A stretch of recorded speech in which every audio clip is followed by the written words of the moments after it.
جس دن انگریز نے یہ دعویٰ کیا تھا دلی کے اندر کہ حکومت بادشاہ سلامت کی، خلق خدا کی، لیکن حکم آج سے ایسٹ انڈیا کمپنی کا ہے، اس دن حضرت شاہ ولی اللہ صاحب محدث دہلوی کے بڑے صاحبزادے حضرت شاہ عبد العزیز صاحب محدث دہلوی نے یہ اعلان کیا تھا کہ ملک آج غلام ہو گیا، اس کو آزاد کرنے کے لیے جہاد کرنا ہر ایک کے اوپر فرض ہے۔ یہ پہلی آواز تھی ملک کے اندر آزادی کی، اور مولانا نے اس کے بعد کام کیا، بڑی قیمت ادا کرنی پڑی۔ آپ کو اپنی تاریخ آباء و اجداد کی معلوم نہیں ہے، مولانا کی جائیداد خاندانی ساری انگریز نے قرق کر لی، ان کو زہر دے دیا، وہ اندھے ہو گئے، ان کو شہر سے نکال دیا۔ پھر کچھ لوگوں نے سفارش کی، مگر وہ ایسا مرد مومن تھا، ہر چیز برداشت کی، مگر اپنے اس اسٹینڈ اور موقف سے ایک انچ بھی پیچھے نہیں ہٹا، بلکہ جب تک زندہ رہا اپنی خاندان اور اپنے شاگردوں کے اندر اس روح کو پھونکتا رہا۔ وہ سن 1824 میں ان کا انتقال ہوا۔ انہی کے خاندان کے شاہ اسماعیل شہید اور انہی کے متوسلین میں سید احمد شہید رہے بریلوی، ان دونوں نے جھنڈے کو اٹھایا، اور سن 1831 میں پہلا جہاد بالا کوٹ کے میدان میں ہوا۔ ابھی تک کانگریس کا وجود بھی نہیں تھا۔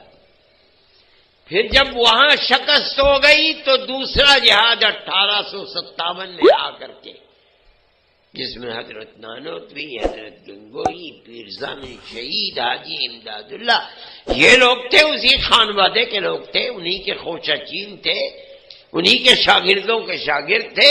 انہوں نے دوبارہ یہاں آ کر کے دلی میں، مراد آباد میں، میرٹھ میں، سہارنپور میں، پنجاب میں، سنبھل میں ایک آگ لگا دی۔ یہ الگ بات ہے کہ پھر یہاں بھی آ کر کے ہار گئے، انگریز طاقت پکڑ چکا تھا، ابھی تک کہیں کوئی وجود نہیں ہے۔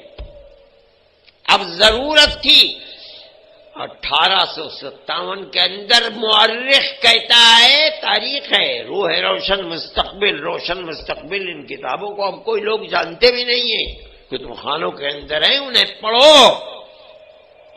صرف دلی کے اندر سن 57 کے اندر 33,000 علماء کو پھانسی دی گئی ہے۔ یہ مسلمان کی تاریخ ہے، ابھی تک کوئی وجود نہیں تھا۔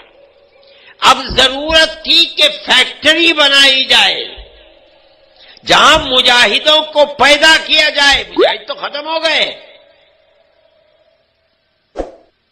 اور انجام یہ ہوا کہ باپ مر گیا، پھانسی دے لگ گئی، اور اولاد یتیم گھر سے باہر، اس لیے کہ ماں کے پاس کچھ کھانے کو نہیں ہے۔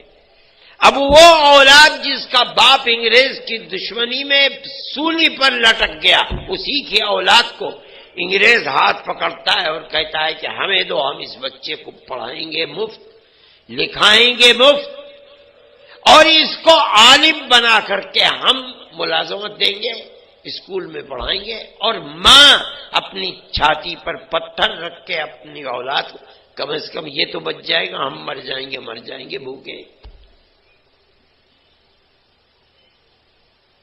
جب عام معافی کا اعلان ہوا تو اب حضرت نانوتوی اور حضرت گنگوئی رحمت اللہ علیہما نے دیکھا، حضرت حاجی صاحب تو پہنچ گئے تھے مکہ معظمہ،